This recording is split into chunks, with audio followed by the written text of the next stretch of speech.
Tumugma ang fingerprint ng isa sa mga sumukong suspect sa pagpatay sa isang TNVS driver noong Mayo. Mismong ang mga suspect din ang nagturo sa otoridad kung saan nila itinapon ang bangkay ng biktima.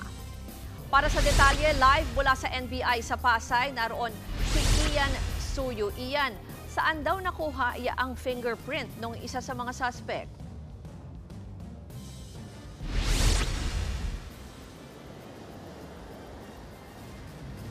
Ruth, sa isang press conference nga na isinagawa ng mga tauhan ng National Bureau of Investigation o NBI ay kinumpirma nga nila na yung tatlong lalaking sumuko noong nakaraang linggo ay sila rin yung mga nasa likod ng pagpaslang sa TNVS driver na si Raymond Cabrera. Ayon nga sa ahensya, nakakuha raw sila ng matibay na ebidensya dahil may nakuha sila na fingerprint mula doon sa isang bottled water na naiwan sa sasakyan ng biktima. At nang sumailalim nga ito sa isinagawa nilang forensic examination, dito na lumabas na tugma nga ito sa isang fingerprint ng isa sa tatlong suspect. Base rin sa examination, nakumpirma na ang multiple stab wounds sa dibdib ng biktima ang naging sanhi ng kanyang pagkamatay. Nakakalap rin daw sila ng isang recording na nagpapatunay sa mga suspect. Matatanda ang May 19 noong mai-report na nawawala ang biktima. May 20 naman nang ma-recover ang sasakyan ng biktima sa Valenzuela City. Nitong Miyerkules nga lang nang sumuko ang mga suspect kay Manila Mayor Isko Moreno. Sa pagsuko nila ay tinuro na rin nila kung saan nila itinapon ang mga labi ng biktima sa bayan ng Zaragoza sa Nueva Ecija. Nasa decomposition stage na ang mga labi ng biktima pero positibo itong kinilala ng kanyang kaanak dahil sa suot nitong damit.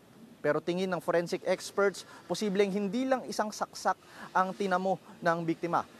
Bukod pa dyan, Ruth, nakausap na rin natin kanina yung mga kaanak ng biktima at humarap nga rin sila sa media, at ang sabi nga nila ay labis pa rin yung paghihinagpis nila mula doon sa nangyari. Kaya't hiling nila ay sana raw mabigyan talaga ng hustisya yung naging pagpaslang sa kanilang padre de pamilya.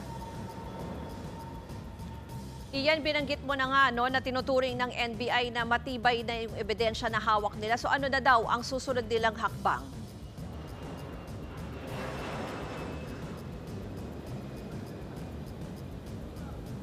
Ruth, sa ilalim nga daw sa preliminary investigation itong mga suspect na ito. At nalaman din natin kanina lamang na dalawa dito sa tatlong suspect na ito ay magkapatid. At isa rin daw dyan ay nasangkot sa pagnanakaw 2 araw bago mangyari insidente ng pagkawala ni Cabrera.